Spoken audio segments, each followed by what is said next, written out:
Okay, I am ready when you are. Okay, we do the shot. All right, let's do the shot. All right, ready? Cheers. Cheers. Yeah.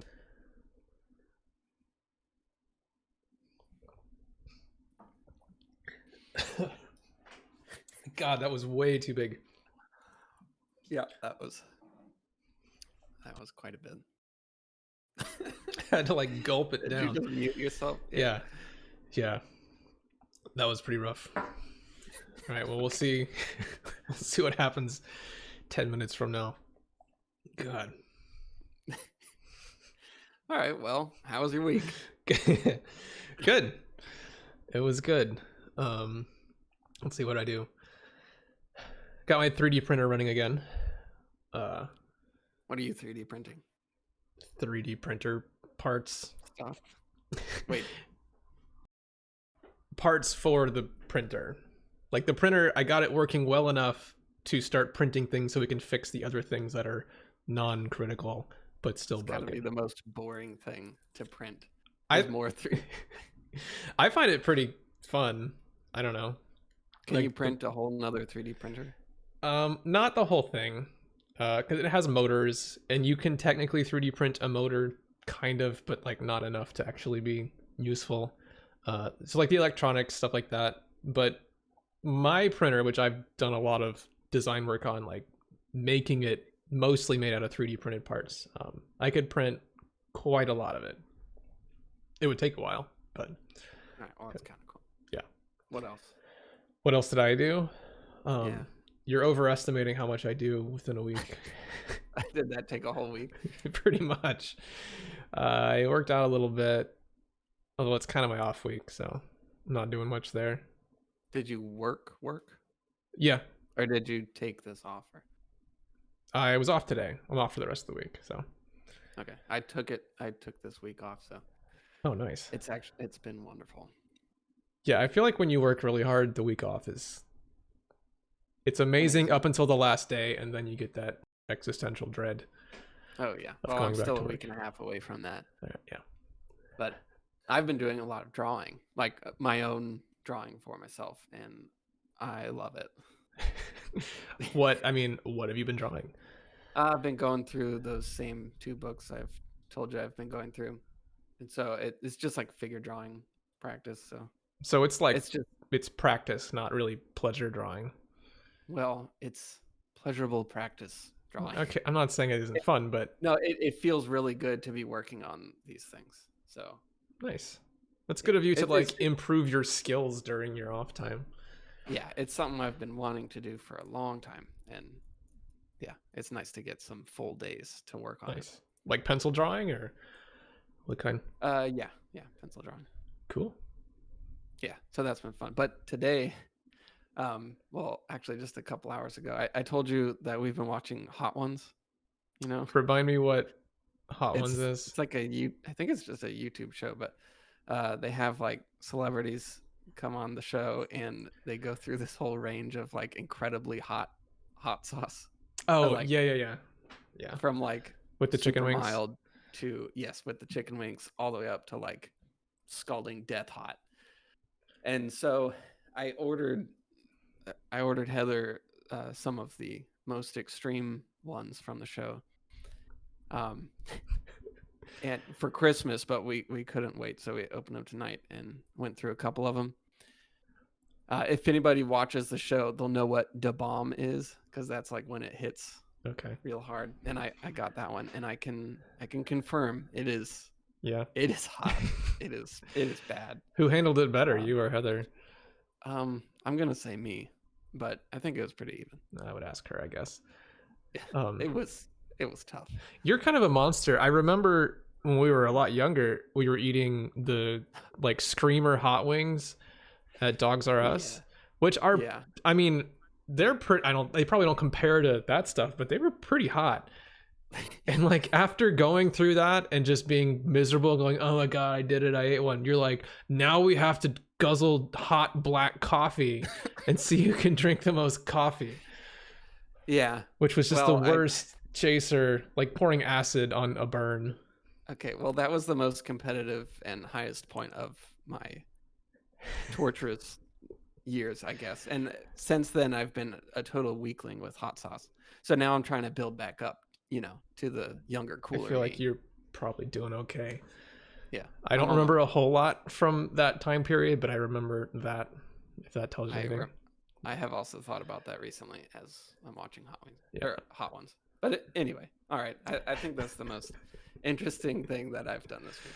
All right, cool. Well, good luck getting it back. All right, well, should we get into it? Talk about the thing? Yeah, let's talk about the thing. All right, so the thing is perfectionism. Perfectionism, yes. Which I have thought about a lot for the past week. I've decided that it's very complicated and it's hard to define, and there's like a lot to talk about. So I'm not even sure how we kind of tackle it as a topic. Yeah, like when we first mentioned it as a topic, I'm like, oh, perfectionism, easy. Right. Like we can talk about that. But then I started thinking about it. I'm like, well, wait a minute. It could mean this. It could mean this and this and this. So like the word perfectionism just can mean so many different things. Mm-hmm. And some people think it's like a cool thing. Yes, there have been times in my life where I'm like, yeah, I'm a perfectionist, and that's awesome. And little did I know, that's one of my most problematic qualities. Yeah. I mean, so what aspect of perfectionism do you think we will be focusing on? Well, because to me, I think we'll be talking about like the negative effects of fantasizing about how something can be perfect. If that makes sense. It does. Yeah, it does. Let's start with this because I don't know yet. Like I said, I've thought about so many different angles of it that I'm just not even sure. But would you consider yourself a perfectionist? Like if somebody asked you, well, I guess I'm asking you, do you consider yourself a perfectionist? I think years ago, absolutely, I would say yes. And I think now, no. Okay. I think, well, maybe, I mean, in some areas, yeah. But I think overall, like I would not call myself a perfectionist anymore. Although maybe I am. but overall, I think for the most part, I'm not as perfectionistic as I used to be. Yeah. I mean, that's probably an interesting line of conversation already. Like, how do you go from being a perfectionist to not? Deadlines. I was going to say that sounds like what would do it. Yeah. Yeah, absolutely. Being forced to crank out something new on a regular basis. It doesn't matter if you want things to be perfect or not. You have to turn them in, right? And therefore you, I don't know, slowly get over the idea that something can be perfect. Or you basically just have it beaten out of you because you don't have a choice. Yeah, right? I've had it beaten out of me for the last 3 or 4 years. Yeah. That makes sense. Because I have found that it is worst when that isn't happening. Yes. Like, not that I want to rehash all this because we already did a full episode on it, but with YouTube, with my YouTube project, I think we should rehash that aspect of it, the perfectionist aspect of it, because it obviously had a huge negative effect on you. Yeah. And your production of new material. I mean, it destroyed you. Well, I don't want to say destroyed. I'm still here. It destroyed your output. It did. Yeah, it did. I'm not trying to minimize that. One of the biggest problems with a project like that, certainly not just limited to YouTube, but it was for me, is that there aren't deadlines. I mean, you can say them, you can set them yourself, but that's not quite the same thing as having like your boss or a company, relying on you turning something in. I mean, I would say, I should have this done in 2 weeks, but it's not a real deadline. At least it didn't work that way. So there's this feeling of, I will release this when it's good enough. And if you are a perfectionist, like you're obsessing over this idea of like, it needs to be this good, I find there's all these problems with it, it's not making me happy, then you can chase perfectionism indefinitely. Do you think we can define what being a perfectionist is? Okay, so yes, maybe. Because I think that's very important. There's a few. Okay, here's two different kind of definition scenarios that I've thought about. Here's one. Say you are given a project by your boss, hypothetically. And she says, look, this project is super important. Like the entire fate of the company rides on this project. You have to give this 110%. If you don't, we're all out of a job. Do your absolute best work you've ever done. So you take that project and you focus on it. You do your best work. You make it as good as you possibly can, up until that deadline. So that is not perfectionism. That's exactly what you're supposed to do. That is supposed to be a really good project. It's super important. So you did the right thing. Instead, imagine that your boss gives you a project and she says, okay, this project, it's not really that important. We're not even sure if we're going to use it. We just want to get it done. Just, phone it in, get it done. Don't worry too much about it. And then get on to your more important work. And you take that project and you obsess over it and you make it perfect and you spend 110% trying to make that as excellent as you can. That, at least in some form, is perfectionism. Like it's a misjudgment. You aren't supposed to spend a lot of time on it. It isn't important, but you still did. Like you're investing time and attention in a way that's inappropriate in a sense. You follow that? Well,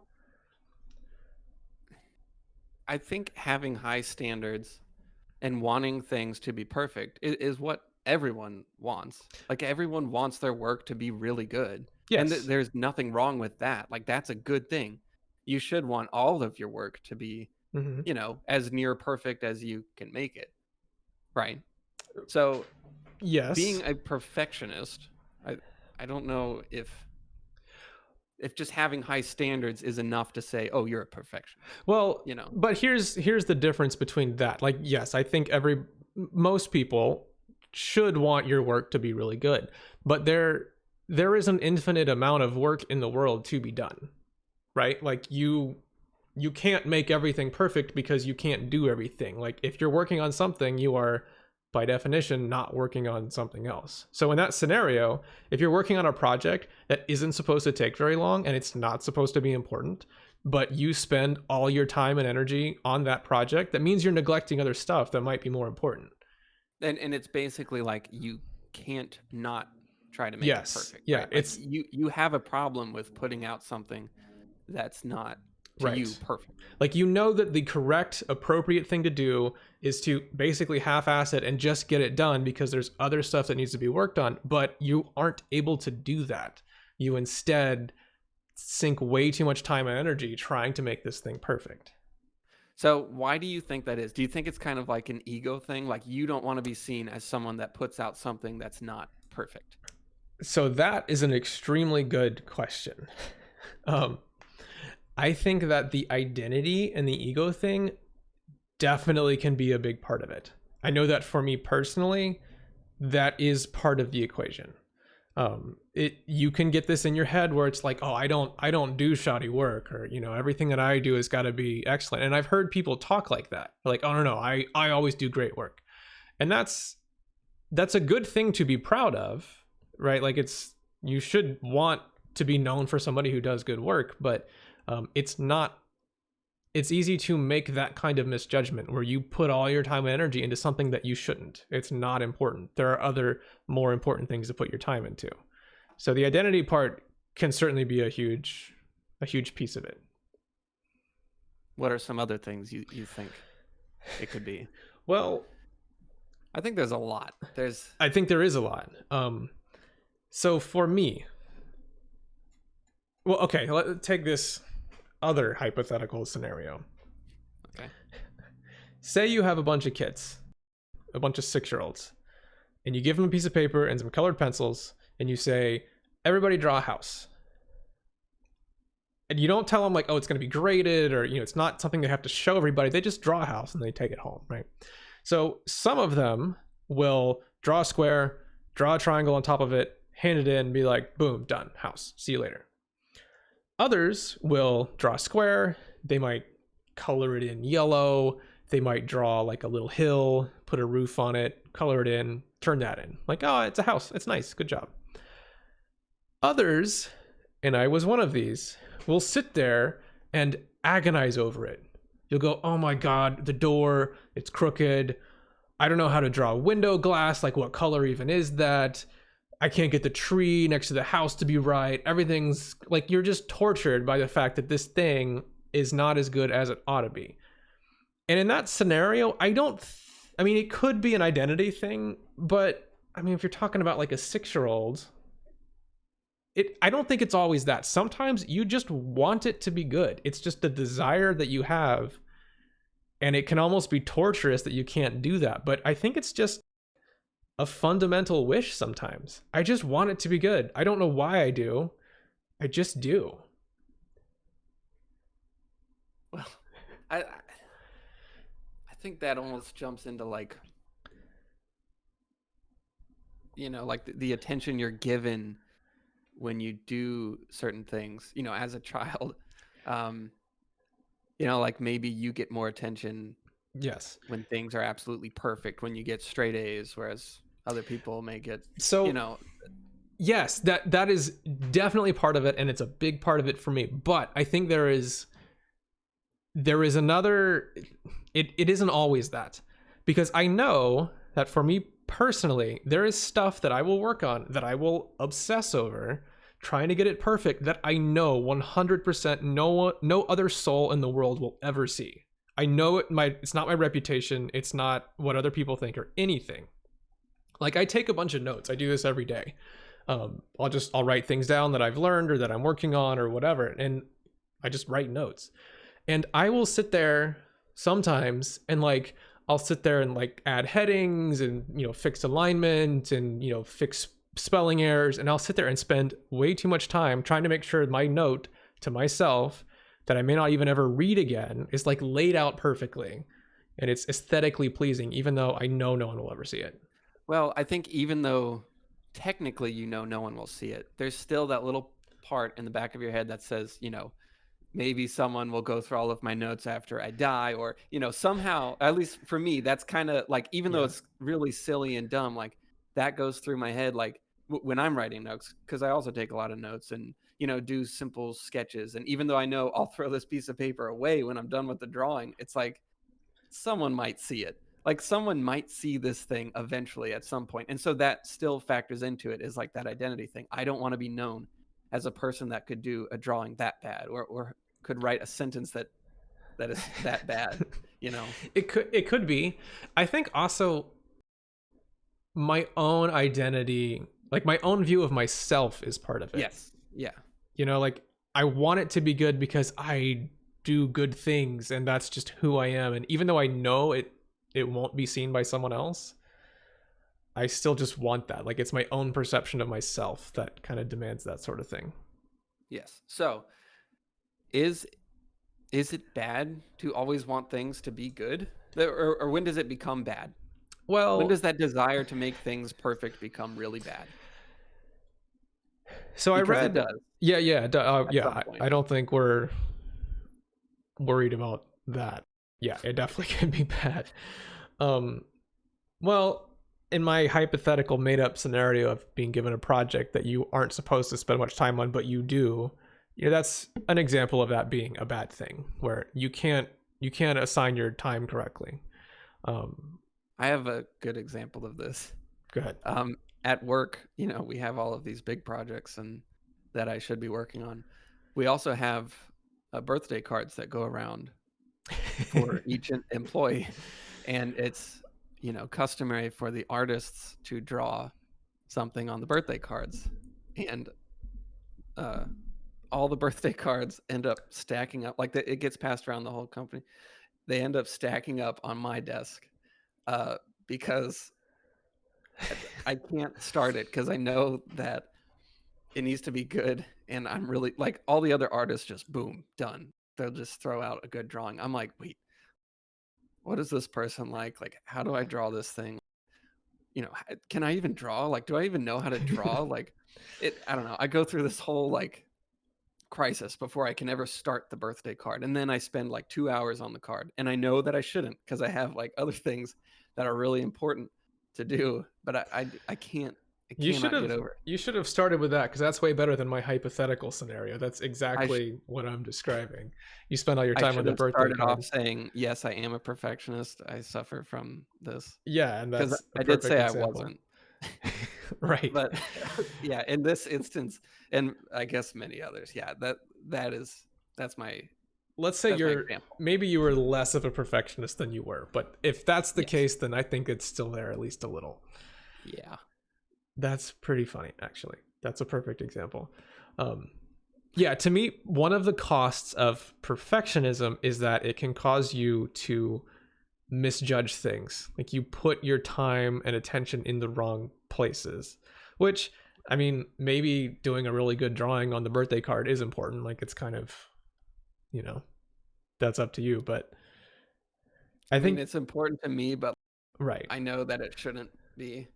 I think if somebody asks you, just at some other point in time, like, hey, if somebody gave you a birthday card to draw a picture on, how much time should you spend on it? You were like, oh, 10 minutes. If that's your logical, like, cold, reasoned answer, but in reality you spend 2 or 3 hours on it, then there's clearly a disconnect there between how much time you think you should spend on it and how much you actually do. And I think that's a good example of misjudging where you put your energy.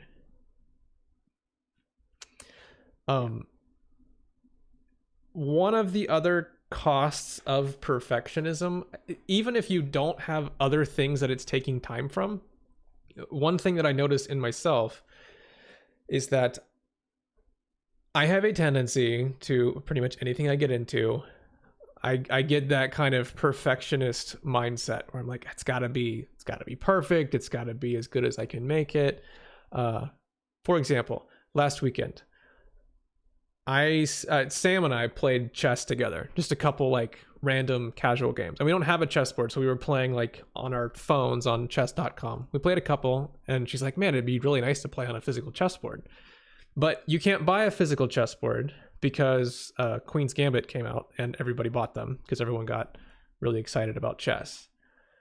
Netflix show, Queen's Gambit. Never heard of it. It's a show. I have a chessboard though. Well, you got lucky. You bought it before Queen's Gambit came out. Okay, so everybody's buying chess. Yeah. It's a Netflix show about chess, and it's really good. I watched all but the last episode because I'm a procrastinator. That's a whole different different topic.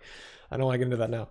Anyway, I was like, well, can't buy a chessboard. They're all sold out, but could 3D print one. Ooh. But it's Saturday morning, and I have a ton of stuff to do. And I'm like, okay, look, I'm like talking to myself, trying to coach myself on this because I know what's about to happen. I'm like, look, you're going to do it. Yeah. I'm like, just get on Thingiverse, look at the chessboards, find one that looks good, and just start the print. Like, that's it. Just do that. Don't do anything more than that. 5 minutes tops. So I'm on Thingiverse. I'm looking through all the chessboard models, and I'm like, this one's 34 centimeters, but I think I really want a 30 centimeter one. And I don't really like the taper on the edge of the board. It looks kind of old fashioned to me. I'd rather have a sharper angle. And so I'm like, okay, just download the model, make a couple quick edits, and that's it. And then print the chessboard and get on to this other important stuff. And soon enough, I've got a blank Blender project open. I've got calipers out, trying to figure out, how to size everything. I'm printing test parts, checking tolerances, trying to get the top surface right, experimenting with different slicer options. Like, I wound up spending my entire Saturday trying to print this chessboard by designing it from scratch and each individual piece that interlocks together and all this stuff. And I shouldn't have done that. And I knew before I started that I shouldn't have done that. But I still did that because I couldn't help it. I feel like that could almost go more into the category of obsession or procrastination. Well, I think they're very linked. I don't think you can separate out perfectionism and obsession and procrastination. They're all siblings in the problems we face. But the point is, if I had nothing to do that Saturday, that would have been a fun way to spend a Saturday. Like, rather than sitting around finishing Queen's Gambit or something, I could have, designed and 3D modeled a chessboard, and that would have been really fun. But instead, I did it even though I shouldn't have. And that still seems like kind of cool to me. Like that it almost seems like a does. positive of it. Well, but of perfectionism. Well, okay, but here's the thing. There's two negatives to that. Okay. And I do agree, like, it is cool and it was fun, and like there was positive parts of it. One, I didn't do all the stuff I should have done, which was a real cost. Like, those were real things that I really didn't do. The second is that because I spent, I don't know how many hours, 8 or 10. I'm actually not done, so the counter is still going. Well, okay, actually, that's a third cost. So one, I never actually got a chessboard. I didn't finish it because I'm still working on it, right? That's so it's not done. Right now I have, I think, 5 squares out of the 64 you need for a chessboard. Okay, so there's a problem.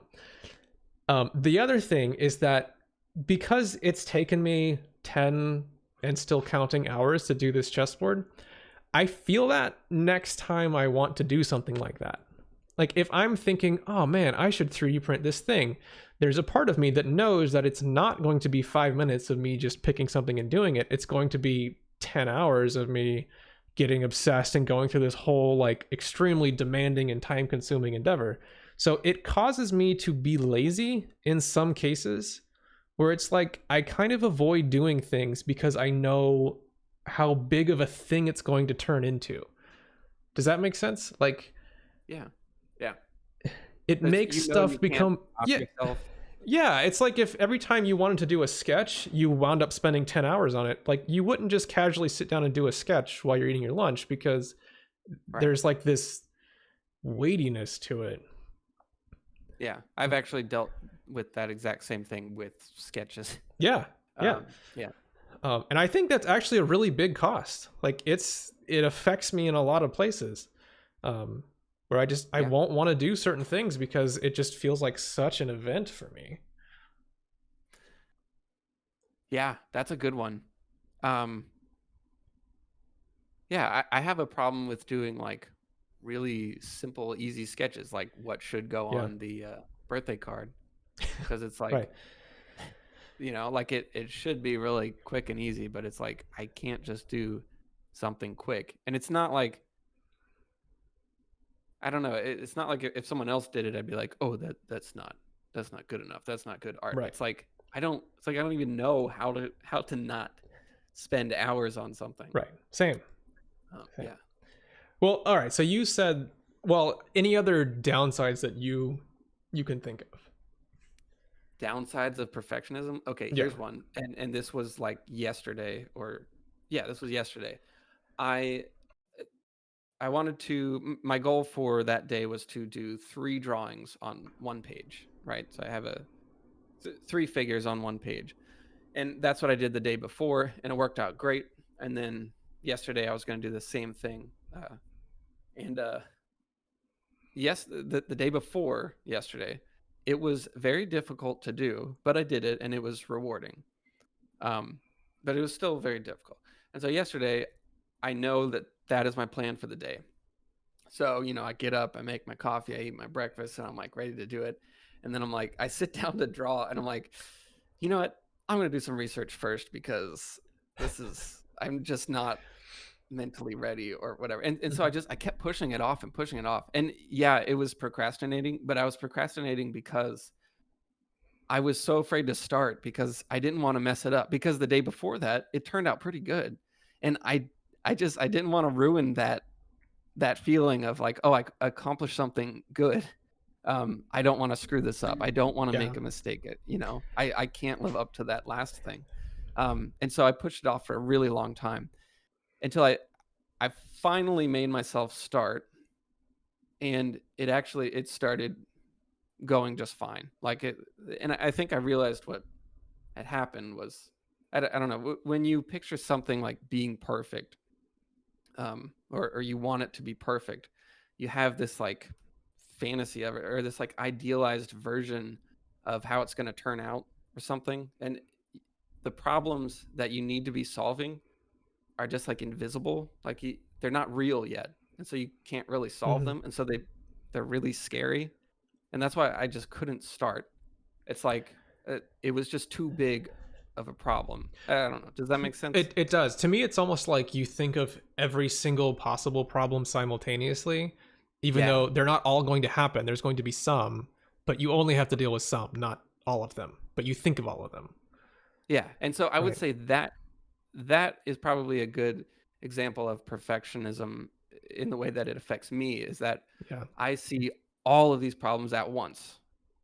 Whereas as soon as you start, you're only dealing with one problem at a time. And so I think that inability to just start a project is a big problem for people that, are perfectionists Right. or whatever. Is they have too much fear of failure that they can't even start on something, or they can't go past a certain point. Yeah. I mean, I think that's kind of similar to what I'm feeling like with the chessboard thing. It's like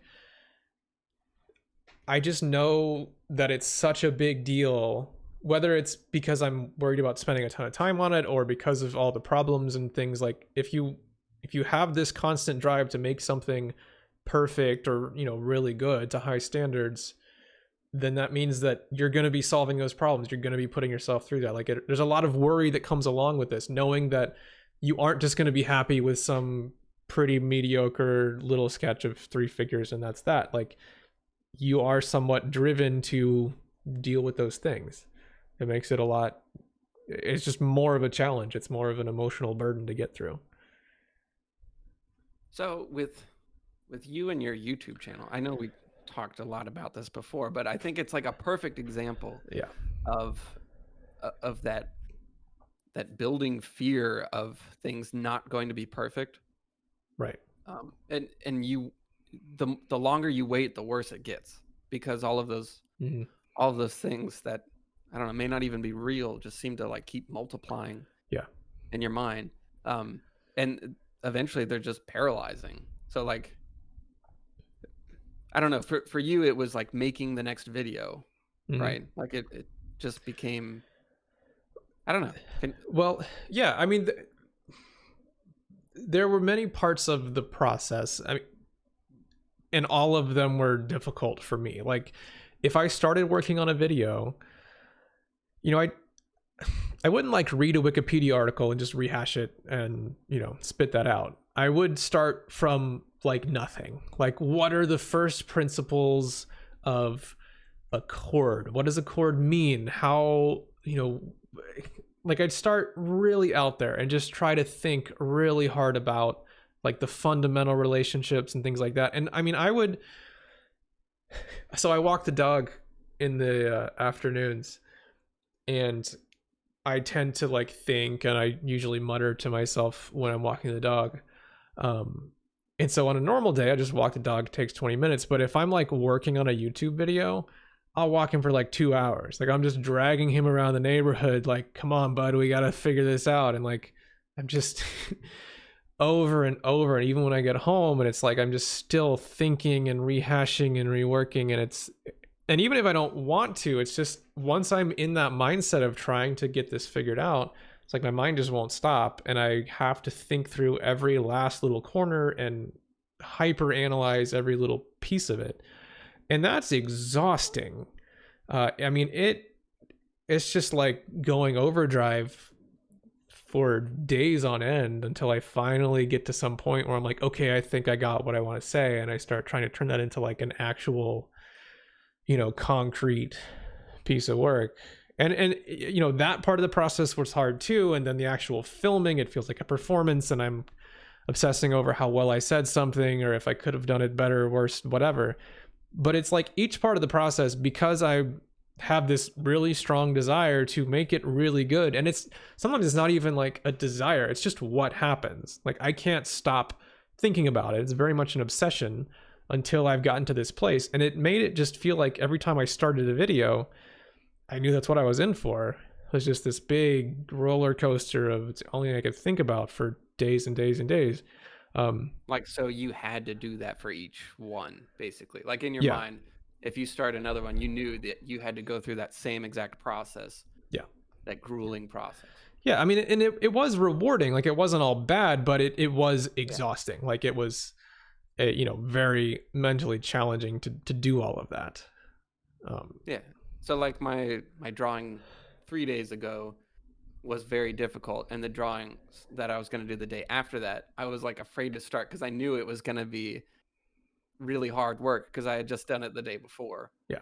Um, okay, so that's another little piece of the puzzle. I think there are two kinds of people. It's almost like the glass is half full or the glass is half empty types, except like for perfectionism.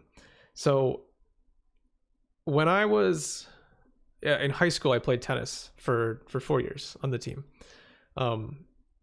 And I was never great. I was kind of a mediocre player. But there were a couple times where I'd go play a match against a much better player and I'd win. Like I just played out of my mind and was just super on top of it and did really, really well. And in my head, that's how good I am. Like those 2 or 3 days out of the 4 years that I played, like I'm thinking like, yeah, I'm this, like I can hit those kinds of serves. I can, swing all out and make these killer, like difficult up the line shots and blah, blah, blah. And like, that's just the type of player that I am. But I wasn't. That was me playing my absolute out of my mind very best. But after setting that like high watermark, it's like everything else I did was held up in my head against that standard. I can do this and I'm not right now. And it was painful. Like it was just torturous that I couldn't get that to come out again. And what I should have been thinking was those were days when I played super, super well. Or maybe actually the other player wasn't playing as well as they should have. And I really got a little bit lucky or whatever.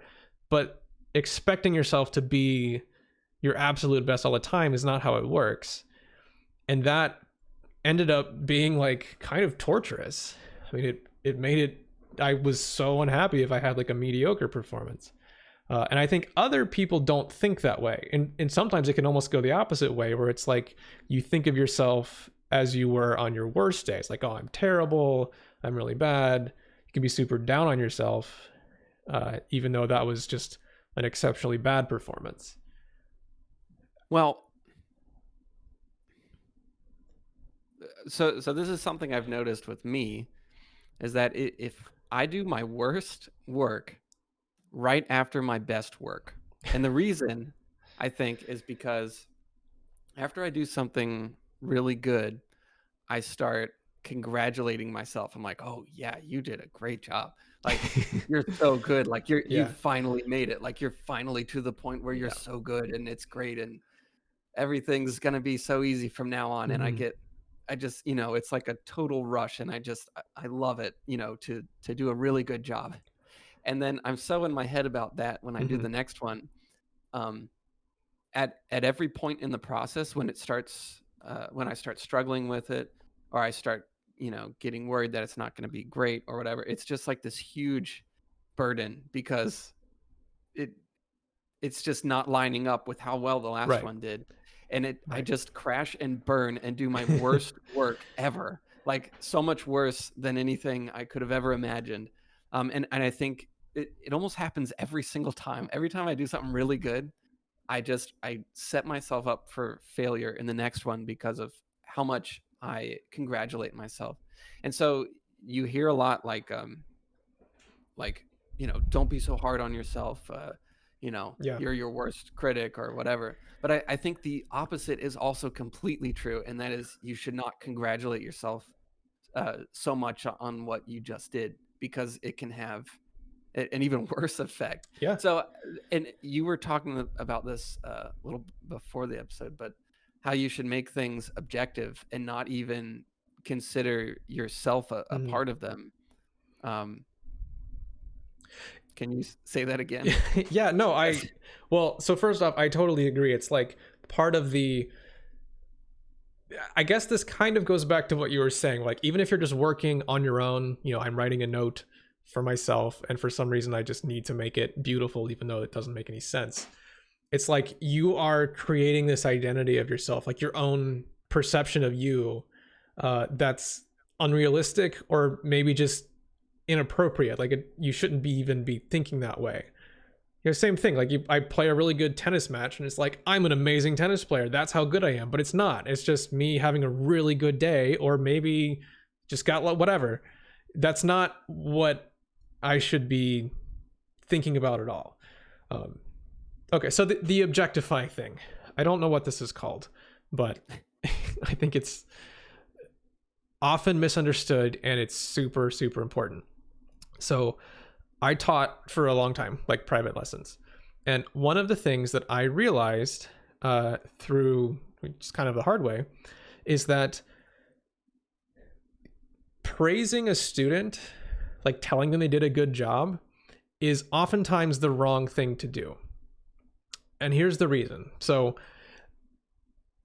if a student comes in, they've had some music that they were supposed to work on over the week, and they sit there and perform it in front of you. They're probably very nervous. They're worried about how they've done, all of that stuff. So only the worst of teachers would, insult them and criticize them. Like, wow, you did a terrible job. You suck at playing piano. Like, most people aren't going to do that. But a lot of teachers, what they will do is they'll say, oh, you did an amazing job. Really good. You're super good at this. Really, really well done. I'm so proud of you. You did awesome. And that can be a mistake. And the reason is that if they're nervous and they're worried about how they've done, what you're doing is you're associating the thing that they've done with them. Like it's their performance. It's their identity. It makes it feel extremely personal, them performing a piece. It can make them more nervous, just having a harder and harder time with this act of performing in front of you. What you want to do, especially if they're very nervous, is to almost like objectify the thing that they've done. Like you talk about it like you're just making this casual observation about something that's like just external to both of you. Like, oh, this part of the song sounded good and this part didn't come out so good. I think there was a mistake here, but we can fix that. And, this part, I like the way this, worked and this one didn't. And it's like you're both just sitting there casually talking about some piece of music, just observing it together. And you're not talking about how they did or how it was, this thing that they've done and they did good or they did bad, because it makes it intensely personal for them.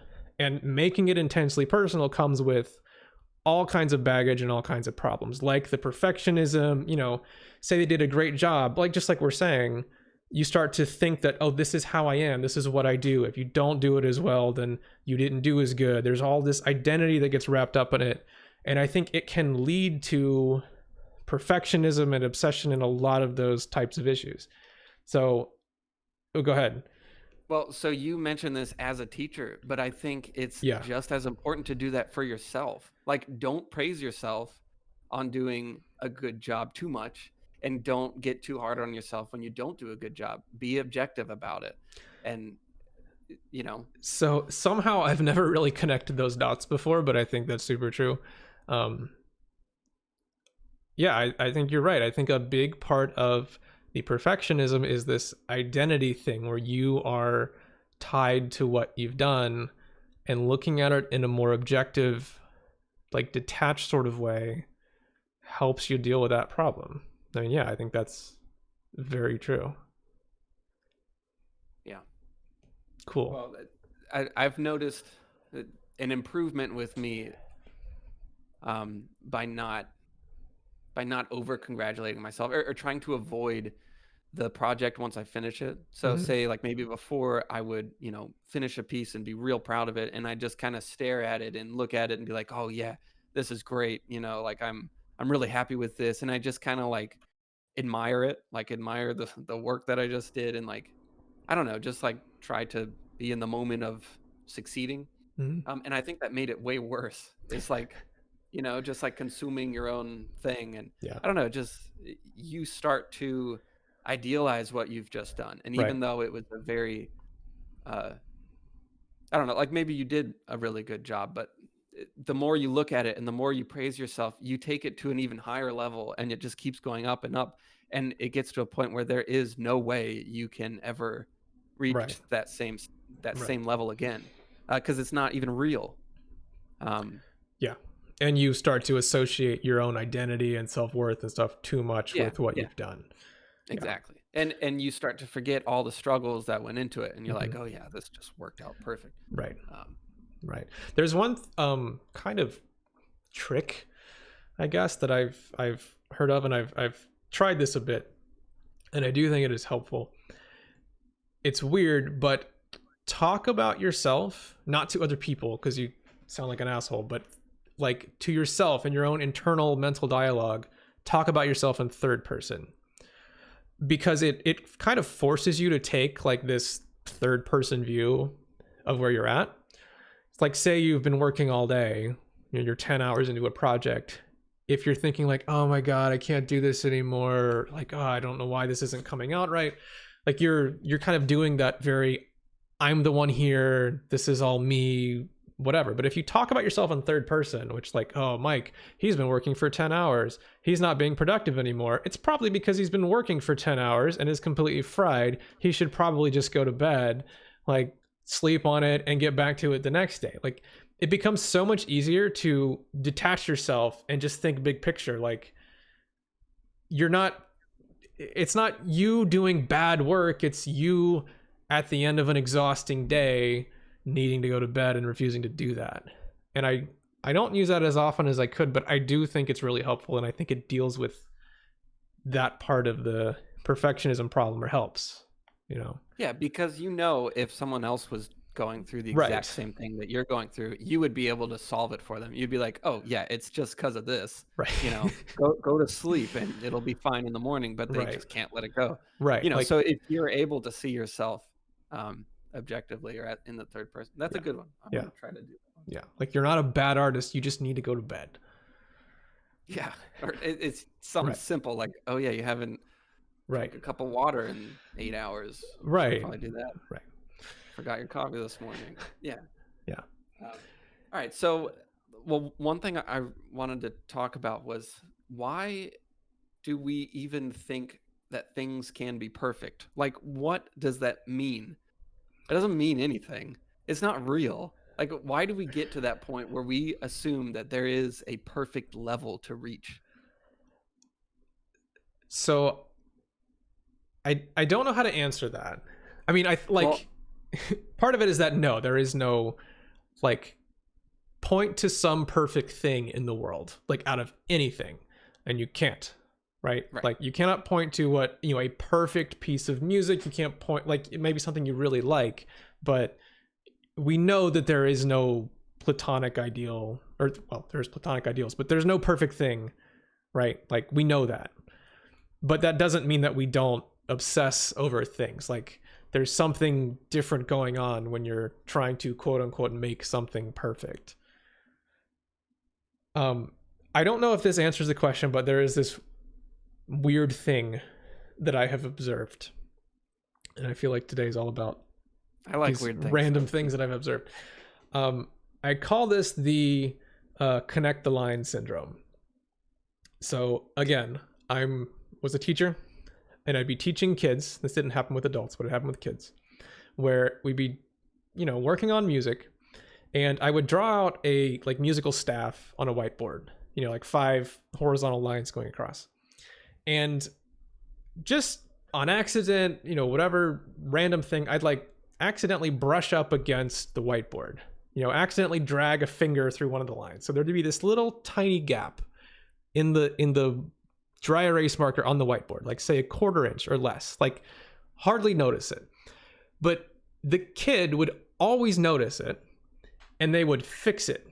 They would grab a dry erase marker like in their fist and just pound it up against the whiteboard and like drag this awful, scraggly, super thick line from like one end of the line 1/4 inch over to the other end of the line. And they'd sit back and be like, there, I fixed it. You're welcome. And I'm like, like it just, there's this big like squiggly worm of a thing in the middle of the staff. I'm like, thanks, man. You're always on top of that, huh? Because to them, like, the line is broken. It's not supposed to be like that, and they need to fix it. And so they do. And they don't really sit back and go, wow, this looks 1,000 times worse now that I put this awful, like, super thick line. Or even worse, like, I end up, dragging my finger through all 5. So there's these 5 giant squiggly lines all the way through the staff. And it's like hard for me to even write on it anymore. But in their mind, it's broken and it needs to be fixed. And they're not really seeing the bigger picture that like having this tiny little gap in the dry erase line was really not a big deal. It looked perfectly fine and it was perfectly usable. They're thinking on a much simpler level. Like they're fixated on this one little detail. Now, it's kind of easy to laugh at a kid about that, but I do this all the time, and I think everybody does. Like I'd be working on my car and not really knowing what I was doing. So I'd have some part and like, oh, I think this is broken, I should replace it. Like, oh, I should clean this part out. So like I've got some wire brush and chemicals and I'm like cleaning this thing, like, oh, it's gotta be perfectly shined up and whatever. When really it doesn't. I don't need to spend 2 hours doing that. It's gonna go get buried back in the engine compartment and it probably wasn't the issue anyway. And even if it was broken, cleaning it doesn't help. But it's like, I'm in this complicated situation.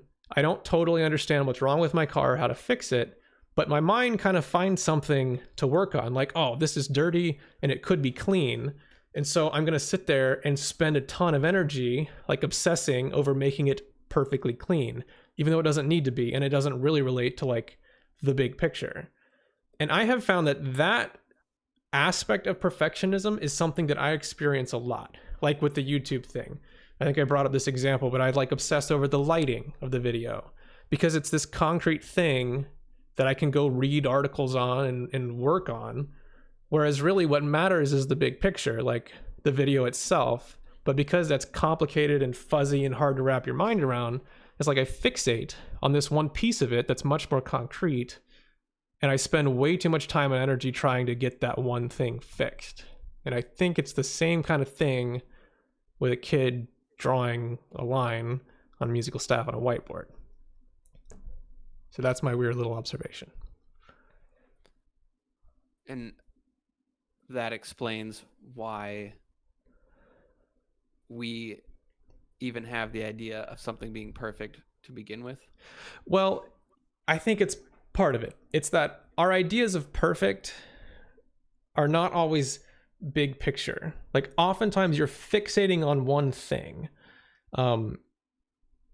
because the big picture is hard to understand. There is no real notion of perfect. So we start thinking like, I've got to get this thing perfect, this concrete, simple thing. And so I don't think it totally answers your question, but I think it's part of it in that a lot of times our definition of perfect is like artificially narrow and it's just a piece of the puzzle where we want this one thing to be perfect because it's like an action item. It's something we can actually sink our time into. It's concrete. Does that make sense? Is that a satisfying answer at all? That makes sense. But one thing I also want you to explain again, you mentioned this a little while ago. I can't remember when, but you said that we oh, hold on. Now I completely lost my train of thought. When did I mention this? I don't know. A while ago. Anyway, why do we think things are perfect? I'll get to it. I'll remember it. Yeah. No hurry. Do you have anything else? Go ahead and say it.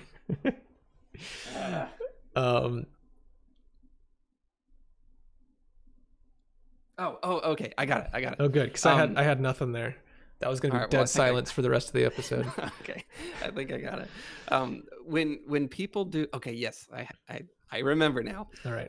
When people do, say, when someone else paints a picture and they present it, and you view this picture, you see it as a finished product and it's completed, and you don't see all the struggle that went into it, and all the hard work and all the wrong turns and all the the stress that went into making it. You just see this finished product and that's what you judge.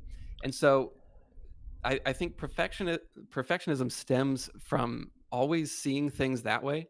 And then when you go to do them yourself, they're not like that. There is so much struggle that's involved with creating something or pursuing something that's so foreign to how you actually see things being presented to you. And so there's this huge disconnect from what you see and what you do, whereas what you do is always bad. And this is what you were saying before, or a while ago, is what you do is actually always bad. It's always wrong until it's finished, or it's just never quite the way that you think it should be. And that's because I think the way you see other things as being always perfect, quote unquote. Right. You see the Um, part that gets presented to the world that's like as good as it can be. You don't see how the sausage is made, like the ugly right. stuff behind it. Yeah. Yeah, one place that like kind of was a bit of an eye opener was when I went to school for music. Uh, I assume any music school they have practice rooms where you take your instrument in this tiny little claustrophobic closet of a room, and you sit there and you practice. But you can hear the person inside the practice room just fine, especially if they're like playing a trombone or something. So you hear people practicing music, which is different than what you usually hear. Like if you go out somewhere to listen to music, you hear the finished product where they're putting on as good of a show as they can. But even a really good musician, when they're practicing music, it sounds horrible. Like, they're learning a new piece and they're like playing the same part over and over and over, and they're messing it up every single time, or they're like trying to figure something out, or they're playing it really slow and then really fast, and doing it sounds ugly. It's not good music at all. It's noisy and abrupt and weird, and like that's the process of learning to play a piece of music well. It's ugly. It's not a nice process at all. And if you aren't really used to that, or you aren't thinking about that, it can feel kind of rough. Like for you, you're like, man, I try to learn this piece of music and I just mess up constantly and it sounds super bad. And you don't hear that from other people. Right. You're like, oh, all my heroes don't do that. They play perfectly. But when I was younger and trying to write music all the time, I would obsess about trying to write the perfect song and trying to like make every song just perfect. And what would happen is I just keep rewriting these songs over and over and over again, because it turns out they're never ever perfect. And I'd listen to all these other people and I'm like, oh, their songs are amazing, they're so perfect, why do I struggle so much? Well, the truth is that those people struggle too. You just never see it, especially when you're younger.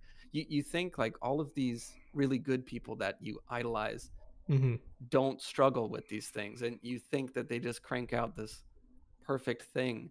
And it develops this, that our whole culture just sort of develops this perfectionism mentality pretty easily, I think. It's easy to become a perfectionist because it's easy to see how everything else looks perfect.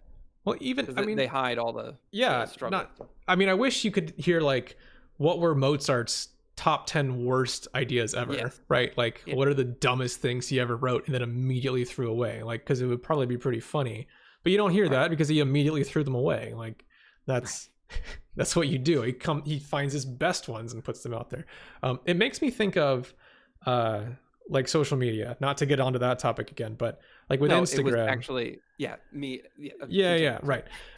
Maybe we don't even have to talk about this. Like it's objectively the case. They have studied this. It is obvious. People use Instagram and they become sad because everyone else posts these amazing photos of them being, euphorically happy on some ridiculous vacation, and like everything's amazing or super cute and cozy and whatever. Like everything is perfect. And then you think about your life and you're like, man, my life isn't euphorically happy at every second of the day. Like it actually can kind of suck sometimes, and there's all these problems I have. Like you're not seeing the ugly stuff. People don't post that. They post these like, they might take 50 photos and pick the one that's like just got the perfect lighting and the perfect expression, and in reality, like they don't actually look that good. They just pick like the best possible photo. And so you're comparing your reality with their artificial curated reality, and that's just inherently painful because they don't compare. And I think that's the way with arts and music and almost anything. Yeah. You are not comparing apples to oranges. And yes, agreed. It's just this huge disconnect, and our whole society just kind of does that like naturally. You lift up all the nice things and hide all the bad things. So it's easy to become this way. Part of it I think is that the amount of information that you can access is close to infinite. Like the number of photos you could see today if you wanted to is like in the trillions. So we develop these tools to show you the most amazing, most wonderful thing that you can think of, like with social media and Reddit and whatever. Um, and so you a crappy mediocre thing is never presented to you. Like, you see the best of the internet has to offer today. Like, it's even more on steroids than it would have been otherwise. And so it's like you're even more prone to comparing your own struggles and imperfections and whatever, alongside the most amazing thing that happened today in the entire world. So yeah. So what, I guess we've already mentioned some, but what are some ways that you think you can kind of overcome being a perfectionist? Well, what are some ways that keep you cranking out good work, in any discipline or interest? So I started playing chess recently, and I'm super garbage at it, just for fun, like on chess.com and stuff. But one of the really cool things about chess is that you can play chess where you have like as much time as you want to think about each move. So you can sit there and you can like agonize over, if I move my pawn here, what does this lead to? And you can think, however many moves ahead and agonize over it all you want. And so you tend to play, your best chess. You're unlikely to just go blunder your queen because you get tons of time to think about it. But you can also play chess where it's like 3-minute chess or 1-minute chess, where you have 3 minutes of time to make your moves. And if you run out, you die and you lose. So you can't sit there and think about it forever. You have to make a move or you will lose the game. And that, to me, in some ways is a solution to perfectionism. In a sense, it's like a deadline. Like, you force yourself to think and make moves on a timeline where you cannot do it perfectly. And it forces you to kind of be okay, or at least comfortable with that. And it's okay to think like, I'm not playing as well as I could, but I'm not supposed to. It's, blitz chess versus, unlimited correspondence chess. Like, they're different mindsets. Like, you don't have to be fixated on playing your absolute best all the time. There is a place for that, but there's also a place for just doing stuff quickly. So like, in more concrete terms, like you said, you work on deadlines, and you can't really be an obsessive perfectionist if you have to get stuff done and get it shipped out every so many days. Like, you have to, you do the best work you can within the time frame, but you just have to be okay with, something that isn't 100%. Well, I think you just said it. You do your best that you can within a time frame. Yeah. And that's been sort of my mantra the last few years, because like, yeah, I want it to be perfect. Like, yeah, I always wish I had more time on each piece or whatever. But if you want your standards to be really high, like, that's great. Keep your standards high, but apply those standards to how well you work within a time frame. Mm-hmm. And that's all you can do. And that's a surefire way that things keep going out. They keep getting made. Yeah. And so, yeah, do your best work, but don't focus too much on an end product. Focus on the process, right, of making products. And if you can keep a process going and do your best in a process, then there will be good work that keeps coming from it. Yeah, I definitely think that the time constraint is a major factor in, like, being comfortable with work that is not the best you ever could have done. The other thing which we talked about was that kind of third person objectifying type of thinking, where you don't put yourself deeply inside every single little performance and things you do. Like, think, this one came out good, but we'll see how the next one goes. It may not be quite as good. Like, just think about the work objectively as this other thing that just came out of you. It's not this deep personal reflection on how you are as an artist and your entire career and identity and everything. Just separate yourself a little bit. Yeah. And I think that, well, one thing we talked about was you would consider yourself really good if you just played a super great match in tennis. Yeah. And you would consider yourself really bad if you just played a really bad match in tennis. Mm-hmm. And I think the secret is that you are both really good and really bad. Mm-hmm. Like, you're both of them. You are not whatever you did last. Yeah. You are a combination of successes and failures. Right. And that's just the way it is. Like, I put out good work sometimes, and other times I put out horrible work. Yeah, you are And a range of things. yeah, And and I'm not a good artist one week and a bad artist the next week. I'm right. just, sometimes it's good, sometimes it's Yeah, you're bad. operating inside your range. Yeah. Um, yeah, and I So I think mean, over time the range moves up a little bit. Like your worst yes. work will be a little better than your worst work was a few years ago, and your best work will be a little bit better, but it's still Right. this area that you operate in. Yeah. And also, one thing I've noticed with like, say, artists that I really admire is that like, I'll buy this huge art book on one artist, and I'll go through it, and they'll be like one of my favorite artists, and I don't like all of their work. Like, Yeah. there's maybe 15-20% of it that, like, I wouldn't even really want to include in my own work. Mm-hmm. Um, it's just, I don't know, it's not that great, but I don't care. Like, Yeah. it doesn't damage the other 80% of their work. Like, it doesn't bring down their That's level in a my eyes. that's a really good point. Like I don't look for perfection in somebody else. Like I've never thought that way. No, like, you don't care if your favorite person puts out, say your favorite musician puts out Yeah. one bad song. Like, you Yeah. forgive them. You don't care. Yeah.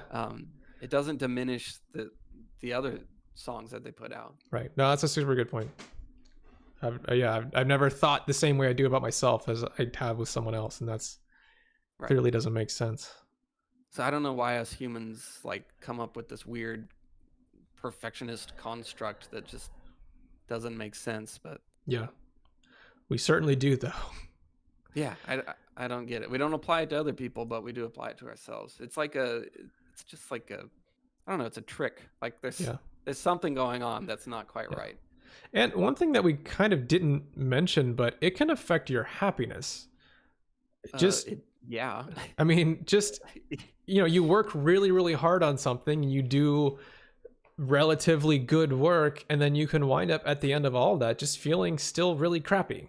Like that's Right, kind 'cause it of wasn't perfect. right. And that sucks if you think about it. Like you're doing the opposite of rewarding yourself for doing really good work. I mean, again, I think the right thing to do is to not think of it too personally, but to perfectionism can like punish you Yeah. for doing even really good work, and that's pretty sad.